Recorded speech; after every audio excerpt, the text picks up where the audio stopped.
Welcome, fellow beekeepers. This is Jamie Walters, your live webinar training host. I'm pleased to share this educational webinar in hopes to make you a better beekeeper.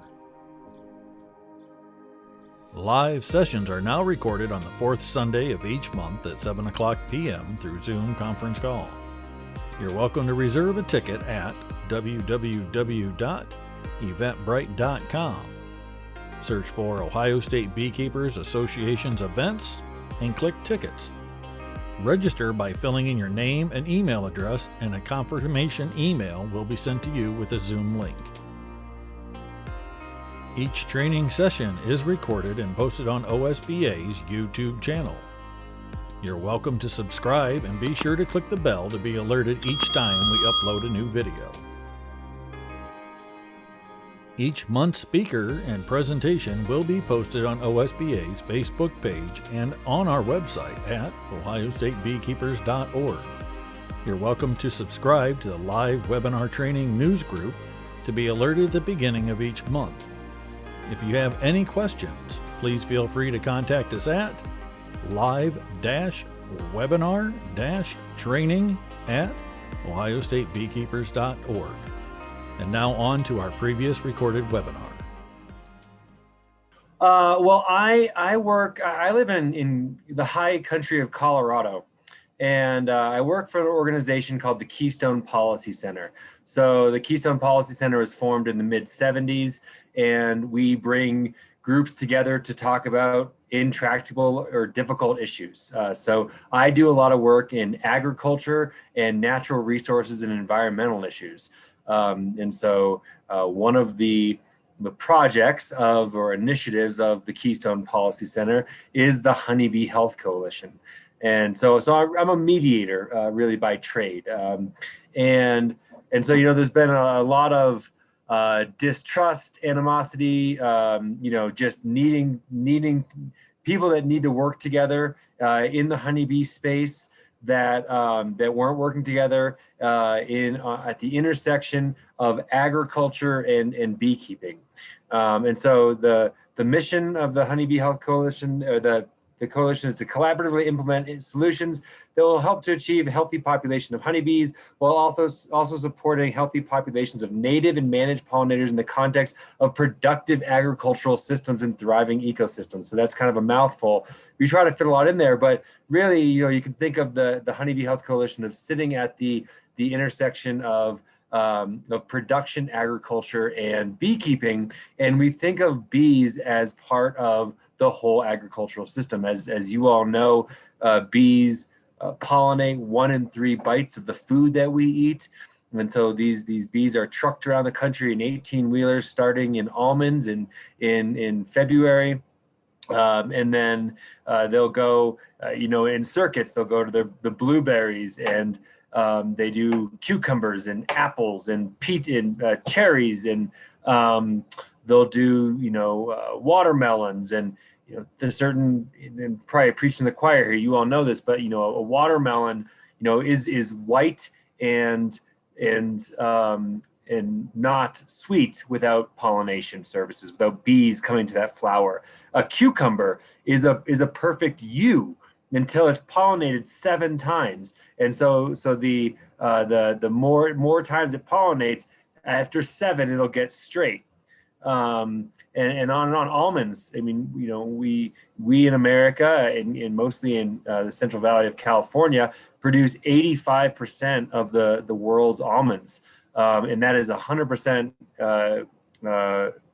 dependent upon beekeepers bringing 2 million hives to California, in the winter. Just coming up here in this upcoming month.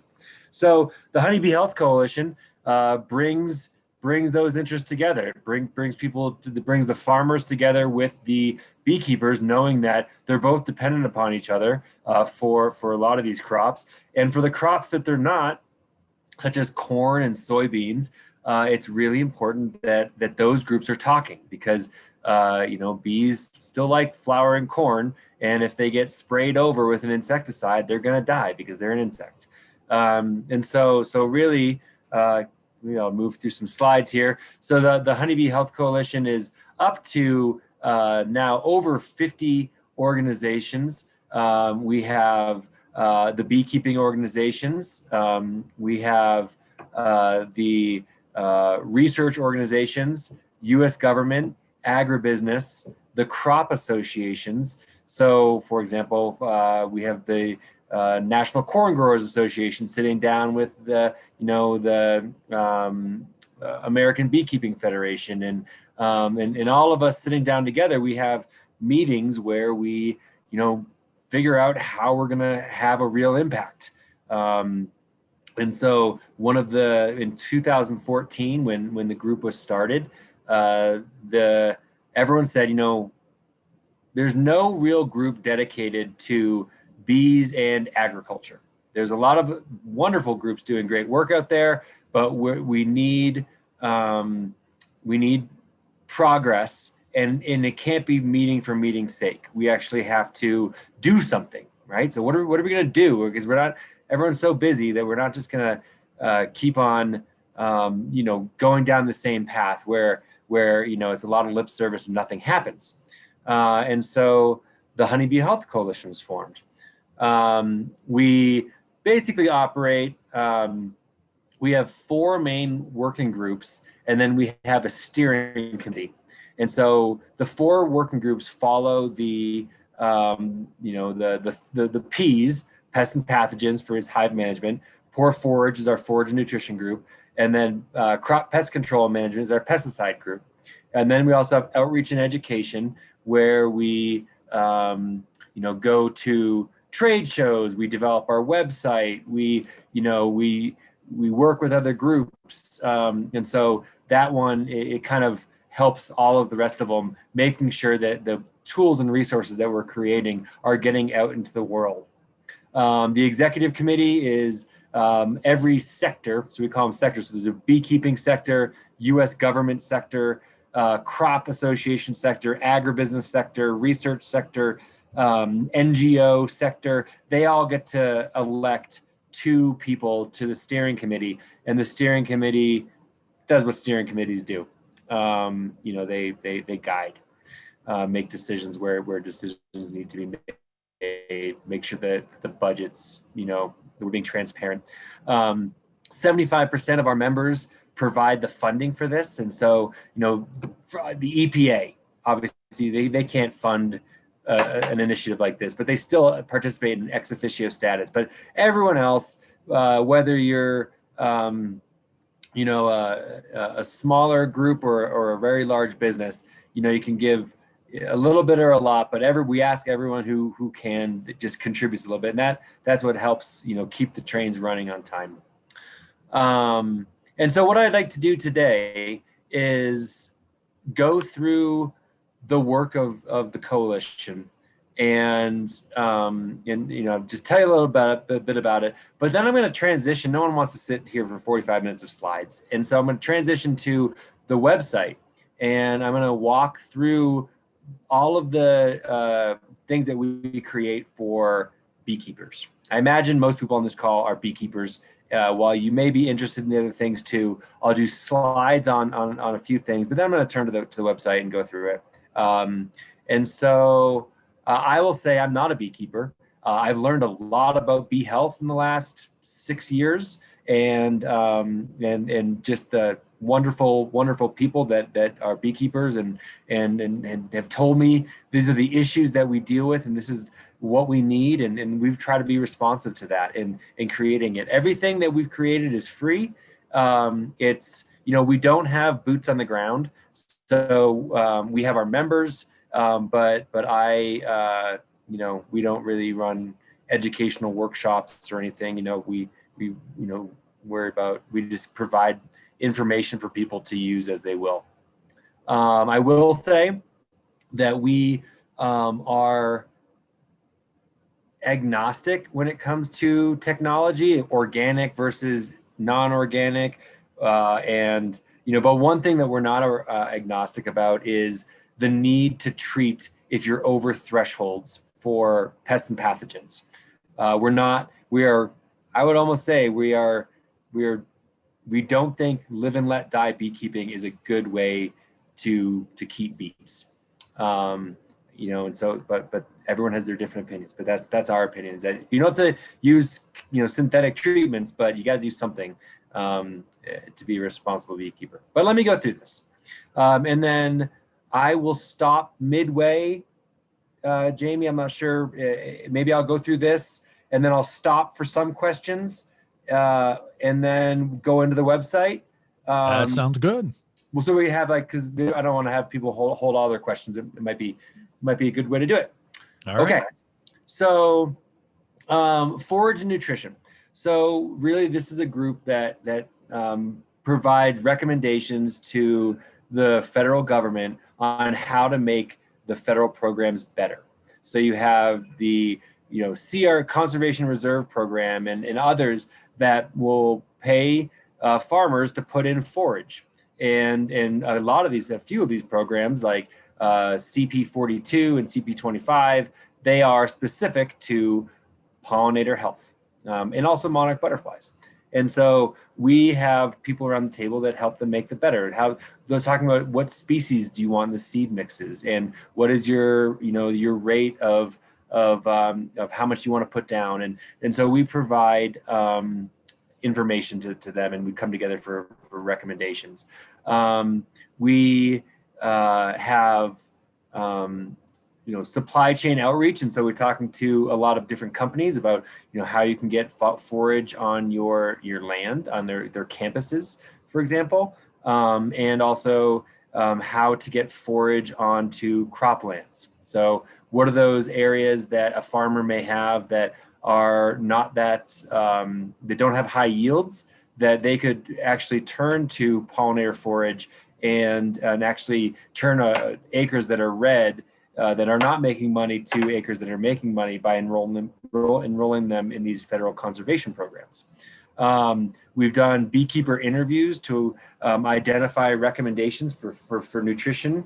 We know that beekeepers have been doing things for a long time that may not be well documented. There may be a 50-gallon drum that they've been making their own concoction of sugar syrup in that has a lot of benefits. That's not just that's more nutritious than what we currently know. So we put out a bee nutrition challenge. This was kind of like a Shark Tank. I'm sure some of you or many of you have seen that show Shark Tank. And so we said, what ideas do you have for improving bee nutrition? And send us your ideas. We, from all over the world, got ideas, and then we picked 8 of them, flew them out to Reno, Nevada for the North American Beekeeping Conference, and then we had everyone present to a slate of sharks.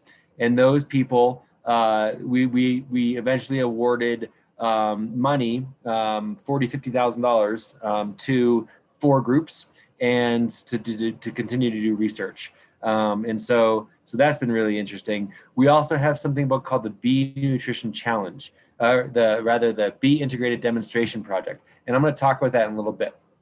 But that's our work in forage and nutrition. Crop pest control. This is the pesticide issue. So as I said, we have agribusiness around the table. They fully know that they they play a part in bee health decline, and they also have a role to play in improving bee health. So Syngenta and Bayer and the National Pesticide Safety Education Center. So there's a lot of nonprofits that are in this space as well. So really, when we started to unpack what is needed, it was specific best management practices for different crops. So we can talk to a corn grower about, here's your growing cycle throughout the course of the year. And here are those points of intersection where you can have a negative impact on bee health.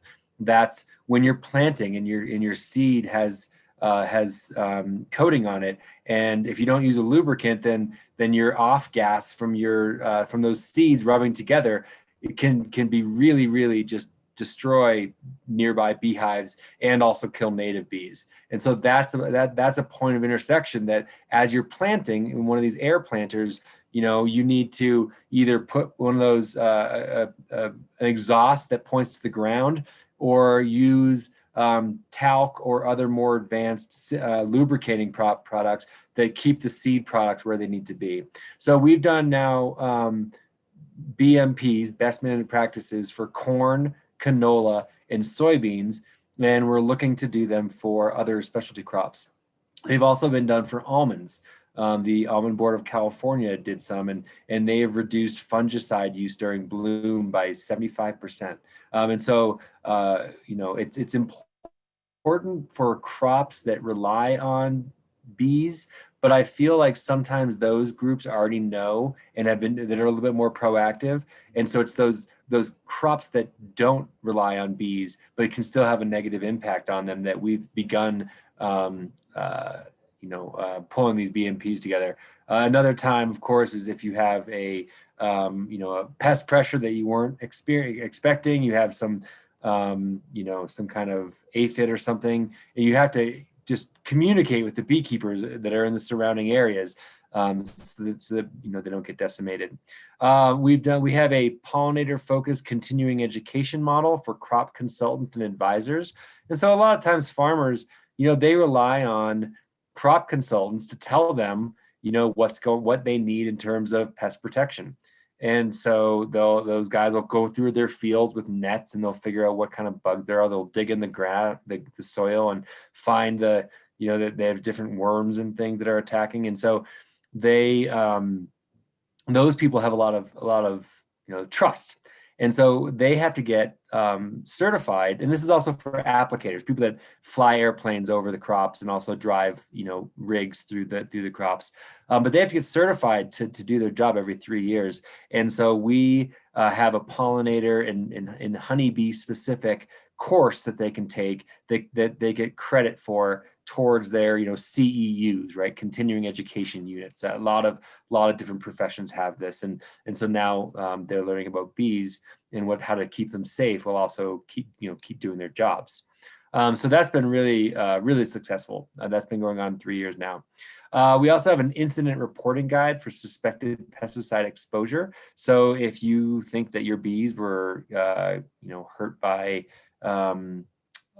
pesticides, then we have an information sheet. What do you do? Who do you call? It's got all 50 states and the provinces and up in Canada, and it has the phone numbers of the offices and the steps that you need to take in order to begin that regulatory process. We have grower and beekeeper fact sheets for pollinator best practices, and so a lot of times for probably time immemorial, beekeepers just put their lands and they knock on the door, and at the end of the year they give the farmer or landowner a case of honey, and they say thanks Joe and thanks Jane, and that's all it was. But you really need more. You have to have the grower has to have the beekeeper's phone number, and you have to have an agreement, even if there's no money being exchanged. You have to know what management practices the farmer is putting on that land, so you can say, when are my bees going to be exposed, or when could they be exposed to pesticides, and call me up, I'll move them, I'll cover them, making sure there's a water source nearby. So all of these things that when beekeepers are putting their bees on ag lands, there's things they need to know. And so we have these grower and beekeeper fact sheets that mirror each other. One's for the grower and one's for the beekeeper. Here's what you need to know. Here's your role. Here's your responsibilities when doing this. We also have a national symposium on state MP3s. So managed pollinator protection plans. The EPA a few years back had mandated that all states come up with an MP3 on how you're going to protect bees and other pollinators. And states, it's kind of an unfunded mandate. And so the states, they didn't know what to do all the time. But there was some, North Dakota, for example, really far ahead. They've got, a vast majority of hives actually go to North Dakota. They're one of their home bases. And so those folks know how to do it well. And a lot of others did too. And so we held a national symposium on to teach states, here's even language you can use. We try to make it really easy for them to implement the state MP3. Trying to think what else. We just do a lot of other activities too internally. So, we've got these monthly calls, and we learn a lot. We don't, talking about dicamba and glyphosate and all of these different topics that in the past have been really,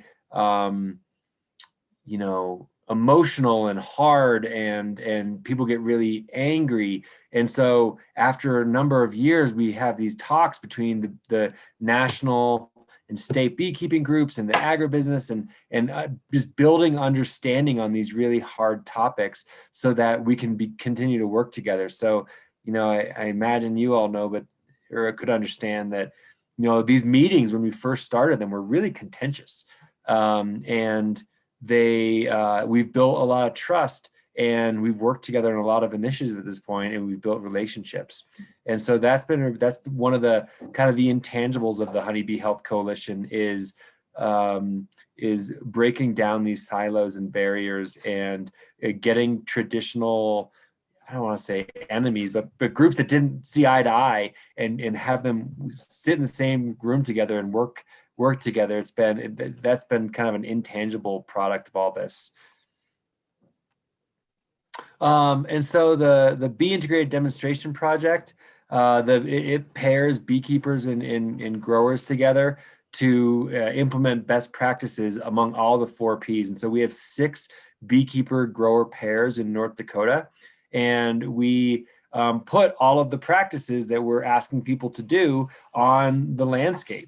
And so all of our hive management stuff, which I haven't gotten into yet, our pesticide control, best management practices, as well as our forage. So we put forage on the ground, and we have the beekeeper and grower work together. We actually do a week in each other's shoes, where the beekeeper goes and works the farm with the farmer for a week, and then the farmer goes and works the bees with the beekeeper for a week. And so they begin to understand what the other person's going through. And so that's been really interesting. Then we have test plots, where we don't do any of those things, right? Business as usual. And then we weigh we look at the yield, and we look at the amount of honey that the beekeeper is getting, and we see, if we put all these practices on the ground, does it make a difference, right? Were the bees healthier? Were the crops, did the crops have as high of yield? And so that's been a really, really great thing. Excuse me, no presentation. So that's the Bee Integrated Demonstration Project. We pair beekeepers and growers. We support them. We measure whether the practices that we're asking them to implement are doing anything, and also, are the sum greater than the parts? If you put all this together, is there a bump there? And then we share results. And so here's just some more graphics there.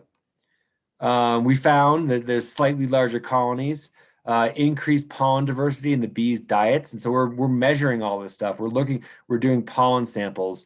There's been more managed and native bees observed just in the area, and enhanced motivation by farmers and landowners to help their beekeeper partners. So just building that understanding and walking a mile in the other person's shoes allows them to say, wow, like I never knew that. I never knew that the pest pressure that you had on your corn. And I never knew that how much you do to keep your bees healthy and free of Varroa. And so that's been a really, really great project, and that's ongoing now. And then we have our hive management activities. And so here's a few things that I will go through our website, but I will some of this stuff is I can just talk about now too. So we'll go through the tools for Varroa management guide. Hopefully you've seen that. Varroa monitoring control videos, online decision support tool, bee club presentation. I'll go over that in a minute. We also have hive management best practices guide, a fowl brood guides, and then research and testing of new potential Varroa. This is, I think, maybe one of the places that we can have the most impact. So we have 7 labs in 3 countries. We're just completing our 3rd year. we've taken 12 compounds. So if you're Bayer, right, you're an international chemical company, you've got a library of chemicals a lot of them, there's a lot of mites that they try to manage in agriculture. Not specifically Varroa mites, but they could have some efficacy for Varroa mites, but they haven't been tested on it. And the Bayer, for example, doesn't want to get into the business of selling miticides, but so they just give us these compounds. They said all of these compounds have shown really good promise in other mites, and so and there's a good reason because of how the mode of action works, that they will be able to be effective for Varroa mites. And so you try them out. And so there's not just Bayer, but a lot of different companies have provided compounds. Some of them are off the shelf. Some of them are essential oils. But we are testing a number of compounds. We start in a vial, and I don't, but I facilitate this group of 7 different laboratories. And so we see if you just put the live Varroa mite on this compound, does it kill it? And how fast does it kill it? And then if that works out, then you put it on phoretic mites. A phoretic mite is a mite that's on a bee's abdomen. And so then how we're trying to figure out, how do you kill the little bug without killing the big bug?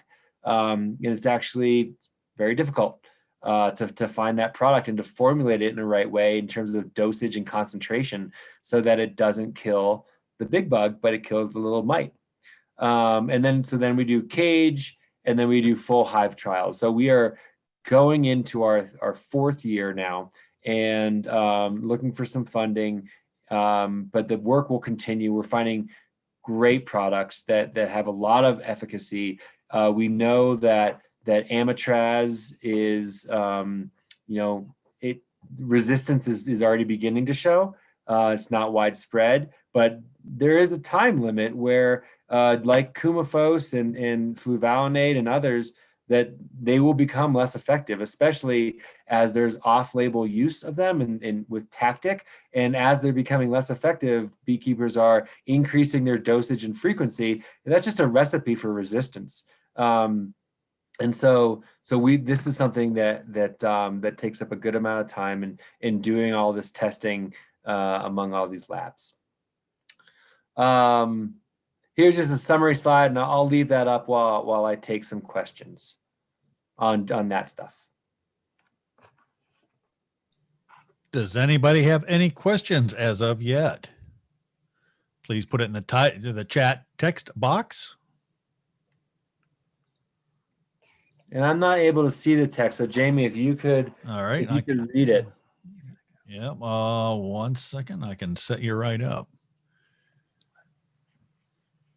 Just a comment from Lisa. It says, I was not aware of this type of organization, but very heartening to know that how this coalition is working in various areas to promote honeybee health and general public education, and how important it is to insects is to humanity. Very educational. So no questions up to this point. Okay, great. Well, let's go to the website.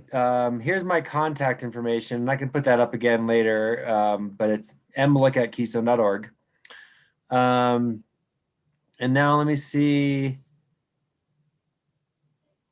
if I can switch to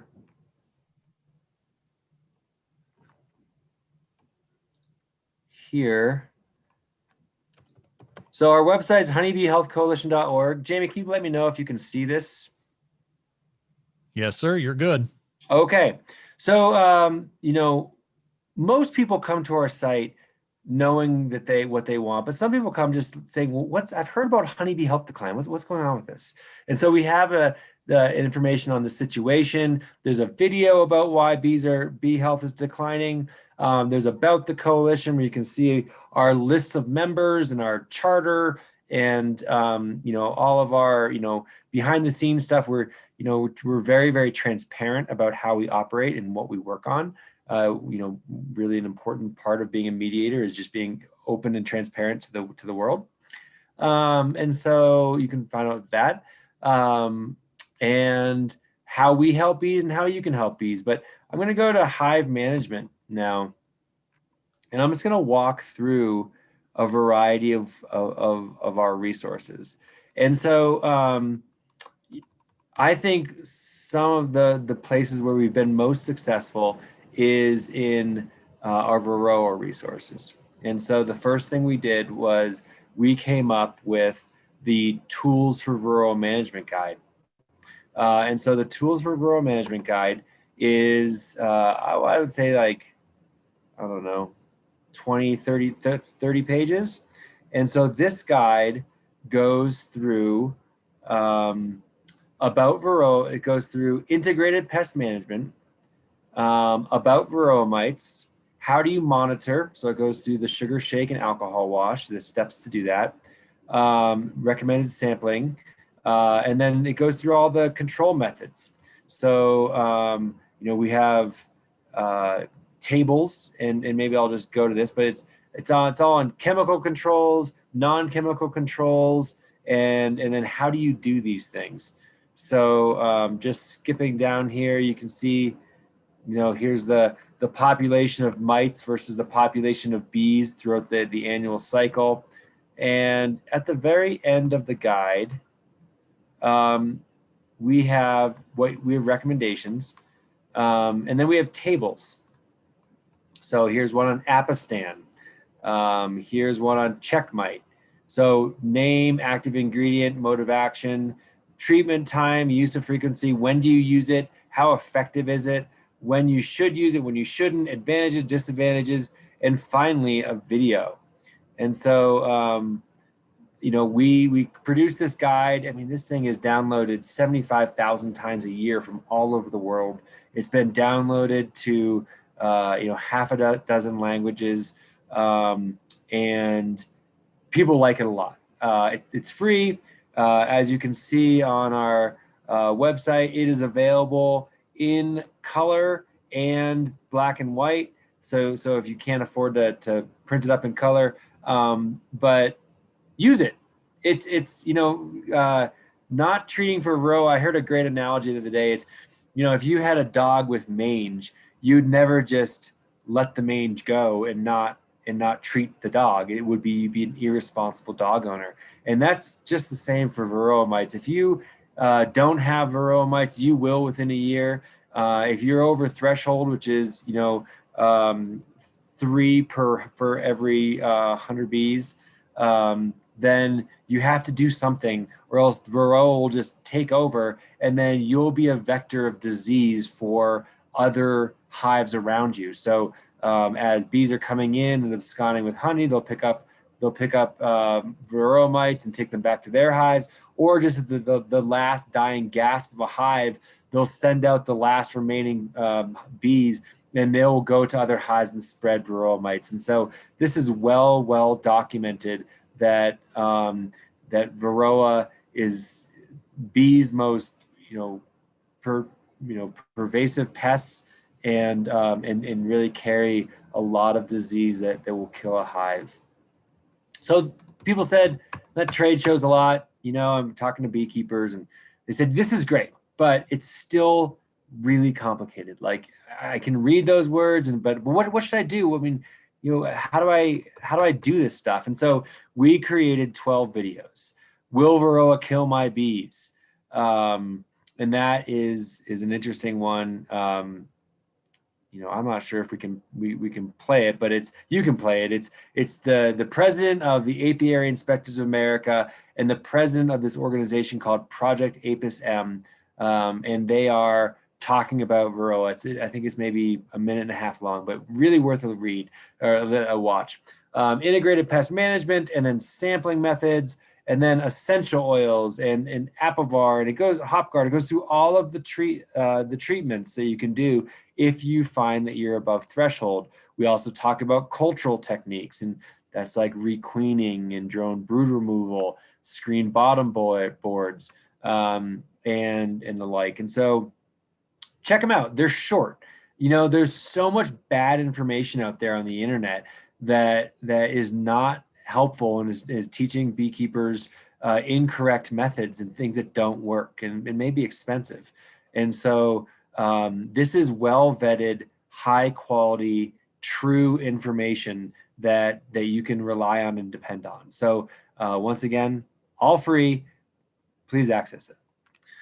So I'm at trade shows, later on, and they said, this is great. We love the Varroa guide. We love the videos. It's super helpful. Still so complicated. And so we said, it's my brainchild actually, is it's not that complicated. There's only 5 things you have to know. And so what if we made a decision tree? And so here is the Varroa management decision tool. So you can go to get started.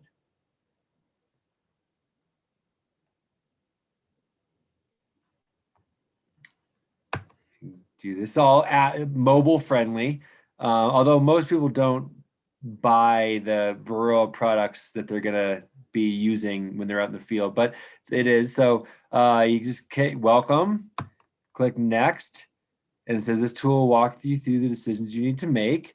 Be sure to visit the resources button in the upper left-hand corner. So all of our resources are all up here. So if you need to, you can check it out. Click here to begin. After sampling, do your Varroa mite levels exceed the treatment threshold? Yes, let's say they are. Okay, question 2. Are you open to synthetic treatments or do you prefer a naturally derived treatment? No, I only want to use the naturally derived treatment. Is brood present? I don't know. How am I supposed to know? Well, let's click this. If you don't know, here's what it looks like when brood versus no brood. And so even if you're not sure, we've tried to provide you information to make that distinction easier. Yes, brood's present. Do you have honey supers on? Yes. Is your colony's population increasing at peak, decreasing, or dormant?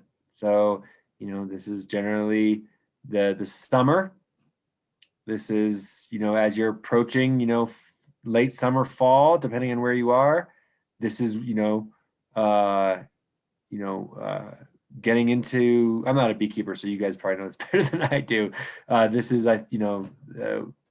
getting toward winter, and then dormant is in the middle of winter. So where are you? Let's say you're at peak population.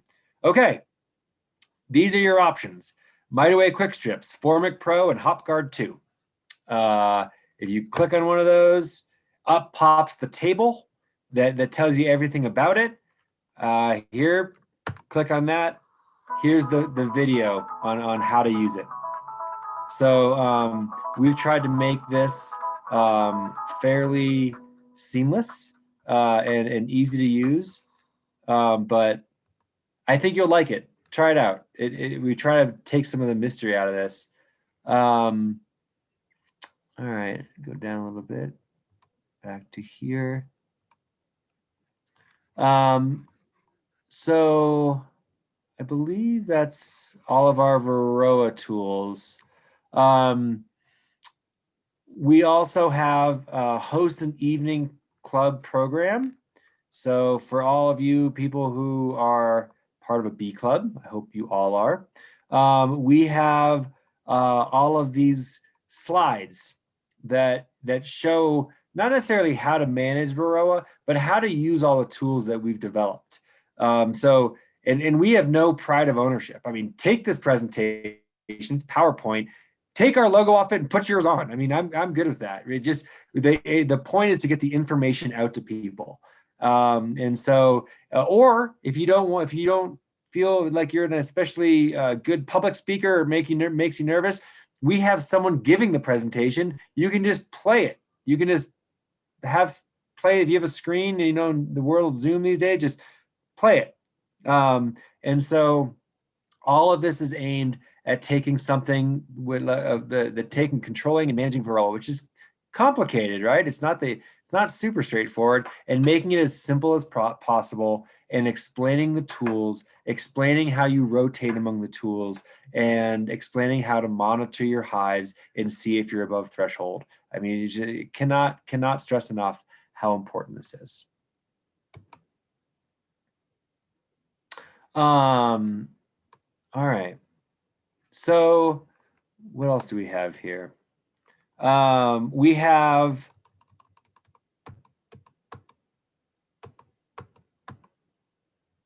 so I'll start at the top. Best management practices for bee health, a guide for beekeepers. I call this the first 80 pages in beekeeping. And so this is another guide that goes through safety, apiary and hive setup and maintenance, pesticide exposure, treatment of parasites and bee diseases, queen health, bee breeding and stock selection, and bee nutrition.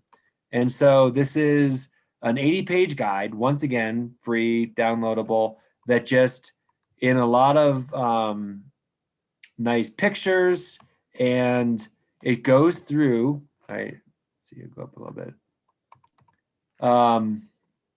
You can just kind of read this here. So preparation and personal safety, apiary and hive management, you know, you can kind of read through here, but we've tried to take something that's fairly complicated, as you all know, and boil it down to something that's really simple. You know, and so go through here. It's a nice guide. It's got a lot of pictures and quotes, and then each chapter has additional resources. So all of these things that we just talked about, if you want to dig in more, here are well-vetted, high-quality resources that you can turn to. Here are the books and links and all kinds of great information. Here's beekeeping in club directories. Here's how to find your local club and find a mentor, laws and regulations. You know, I'm not going to go through all of this, but you can see, you know, what the general toolbox is. What do people have? What do you need? What is personal protection? So it's really good information. So check it out, and I think you'll like it. Talked about Africanized honeybees. There's so much in here. 80 pages. I can't continue to go through this because it's so much information. But I think I think you will enjoy it if you take a look.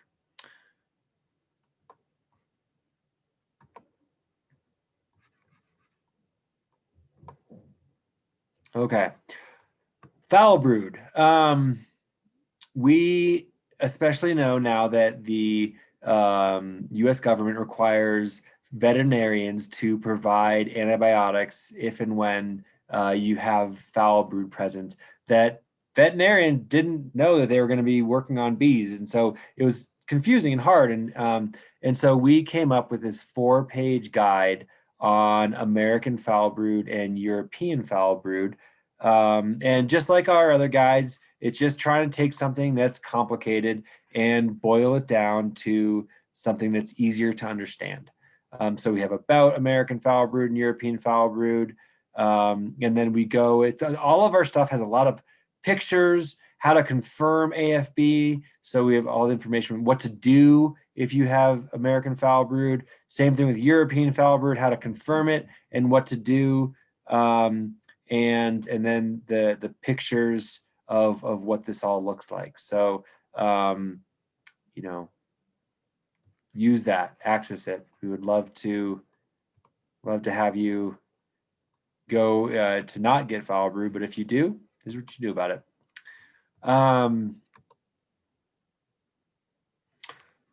We also, once again, just trying to combat misinformation.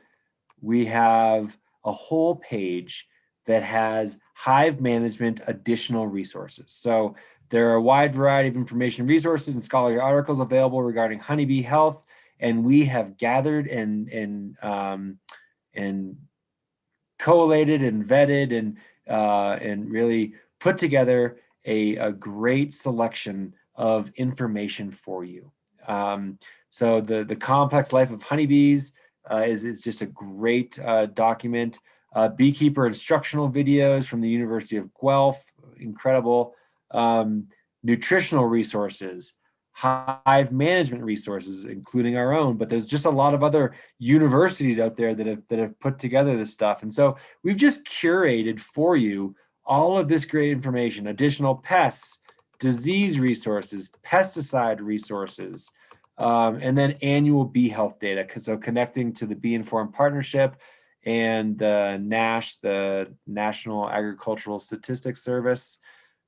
And so use them, dig into this stuff. It's great. And then we just recently, just a few months ago, put together two documents on registered medications and pesticides for honeybee health in the United States. So in a single page, when you have these pests and diseases, what are the registered, approved ways that you can, fix them? Well, what are the treatments? And so we've done that for the United States, and we've done that for Canada.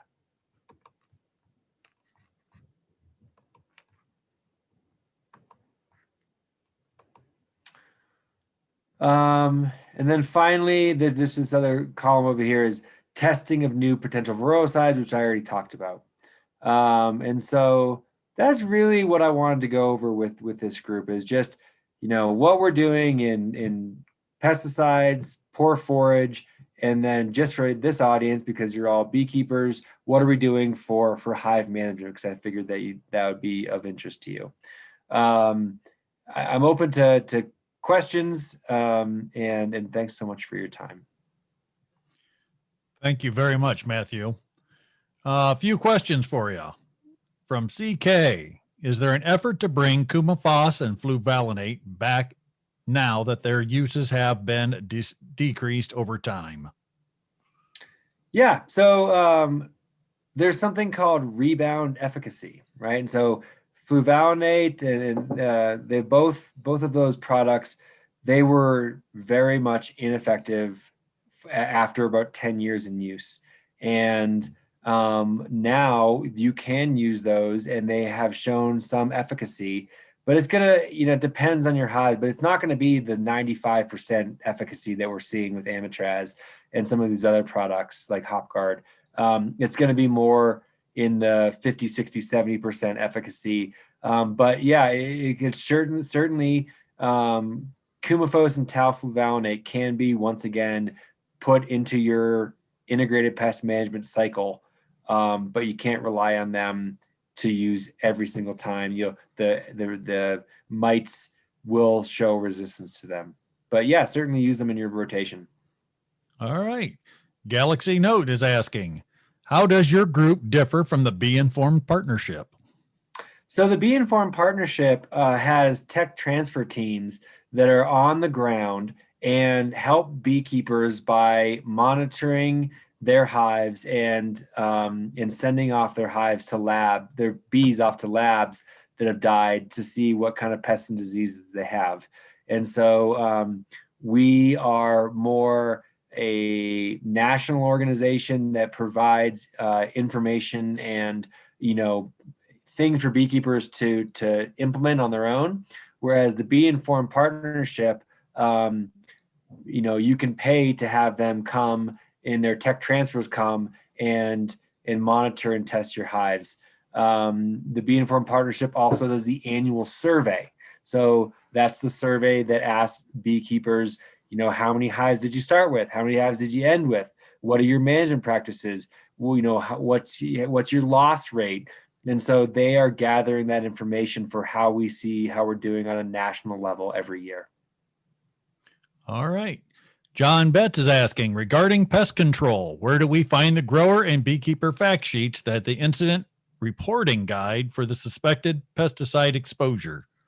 That is on our website. If you go to How We Help Bees and you go to Tools and Resources, that's a page where we have all of our resources gathered in one spot.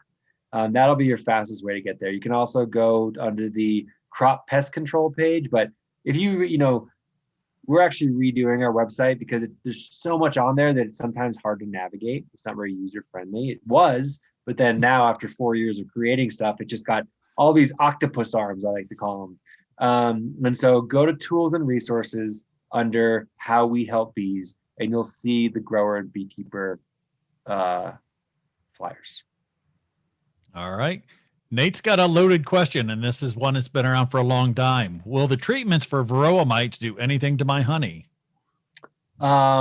Yes, if you don't use the right ones. And so that's where, it's all on the label, where what you can use and what you can't when you have honey supers on. And you can also use our Varroa decision support tool. And if you have honey supers on, just click yes, and it'll only give you those things that are approved for use when honey's on. But yeah, they can if you use the wrong product when you have honey supers on, then it can contaminate your honey. All right. Medhat, and I'm going to butcher up that last name, so I do apologize. He answered back a little bit, and he's a researcher scientist from Canada. So welcome to the podcast.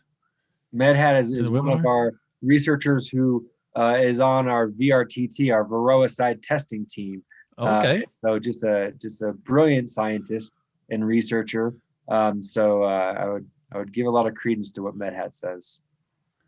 Well, make sure everybody reads that then. And is Ohio State Beekeepers a part of the information? We have Barb Blocher, who is the apiary inspector, and so she has been a part of the coalition from the beginning. But we generally tend to have the national level and regional level beekeeping organizations, not really even state associations, because we have these conference calls, and you can imagine when we're trying to get things done, if we have American Beekeeping Federation, we have the Honey Producers Association, the Eastern Apicultural Society, the Western Apicultural Society, the other one, WAS, EAS, and HAS, Heartland Apicultural Society. We have the Canadian Association of Professional Apiculturists. We have probably 15 national and regional beekeeping groups. And if we added on 50 more state associations, then it would be really, really difficult, just because I'd be managing these massive calls of people.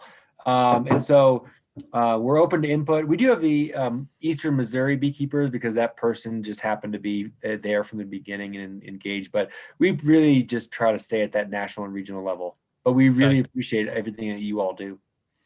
And I wasn't sure. That's why I wanted to ask first, because I was part, myself and Dwight Wilson were a part of the DACUM for OSU. That was a part of that.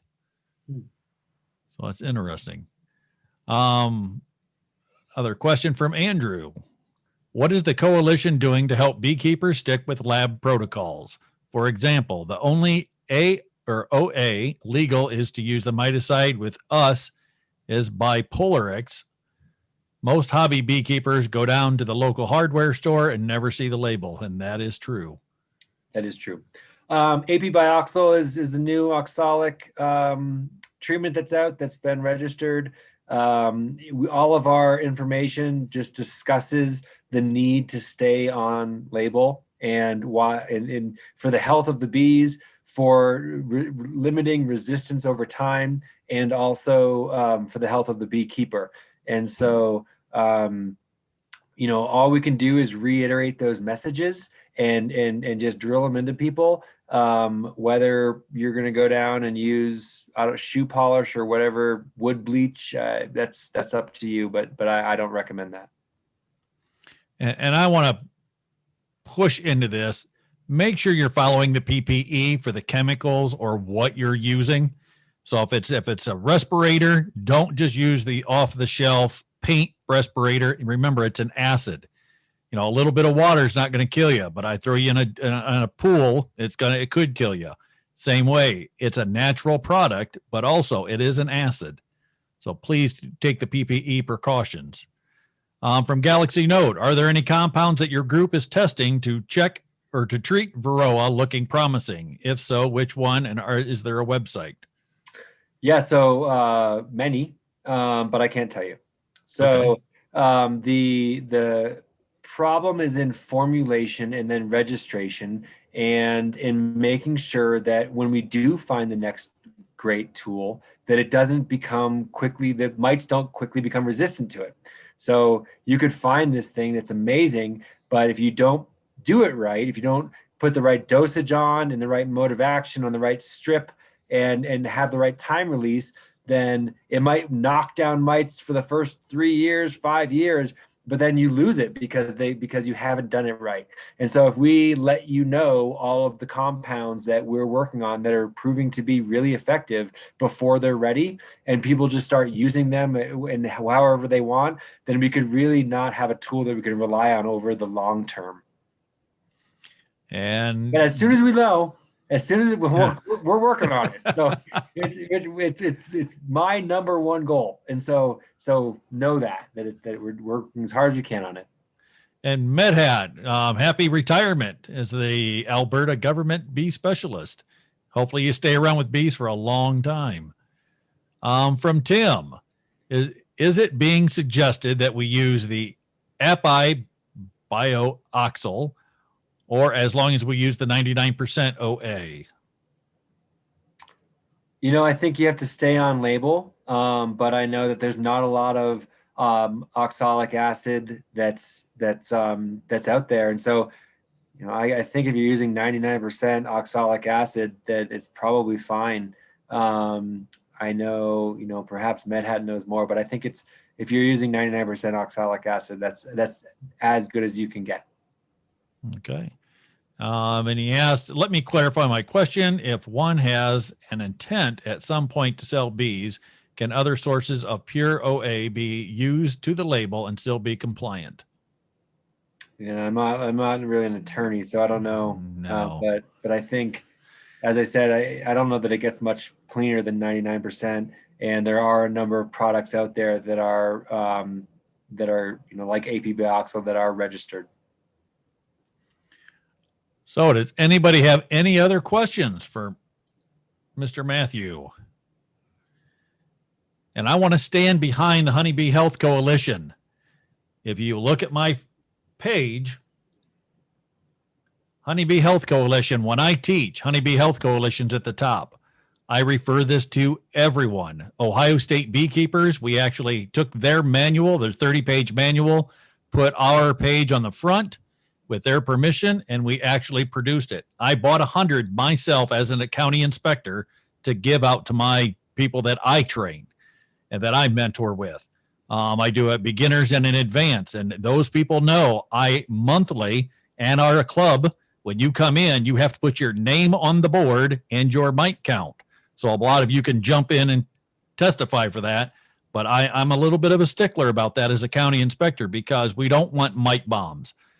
If you have a mite bomb that your hive crashes or they let the bees go, you're causing a problem for somebody else in that 15, 20-mile area that those bees are overlapping with feral stock and other things. So when you're doing that, go back to this. It's only 30 pages.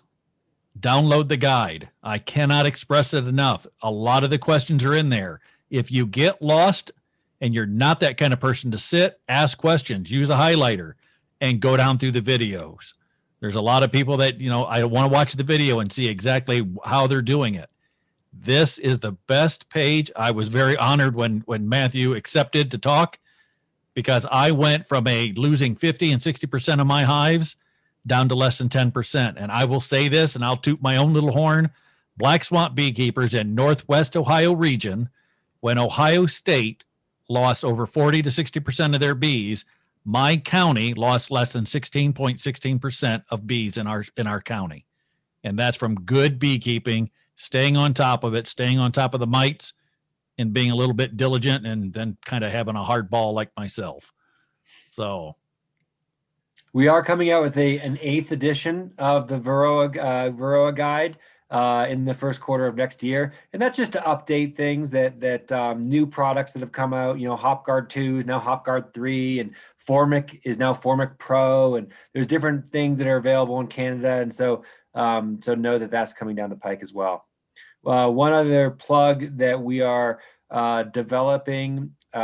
We have a guide coming out to show commercial beekeepers that you can be a financially viable beekeeper on a large scale and not resort to off-label amatraz use. So we have 6 case studies of very, very large beekeepers, 15, 20, 25,000 hives, who don't rely on off-label amatraz use.